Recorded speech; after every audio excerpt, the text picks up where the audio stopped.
nature lover po kasi kami, kaya sobrang ganda lang po pagmasdan. Medyo madilim lang guys. Dilim. It's cloudy.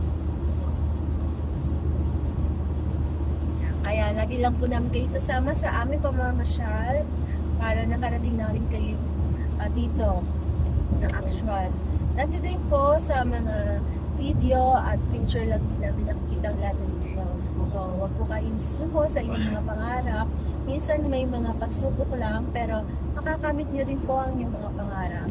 Dati din, kala namin hindi na kami makakarating dito sa Canada. Pero sa ngayon, kahit na medyo naghihigpit, so in God's will po kung saan tayo dadalhin ng ating tadhana at ng choice natin. Pero lagi pong kahit anong nakikita natin na nangyayari, hindi natin pwedeng sabihin na ito yung mangyayari sa atin kasi only God knows kung ano ang mangyayari sa atin at kung kailan yung tamang time. Kaya manghawakan nyo lang po ang mga gusto nyo sa buhay, ang mga naisip nyo po. Ganyan, Kasi Paytol. ayan, nandito na tayo sa Peyton Lake. 1 kilometer, malapit na po tayo.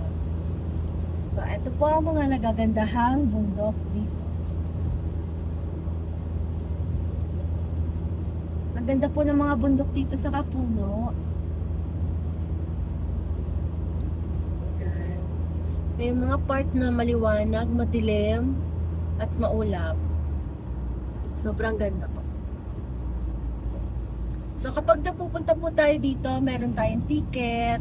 Dapat nandyan lang ang ticket mo para pag nakapark ka na at may na-check, hindi ka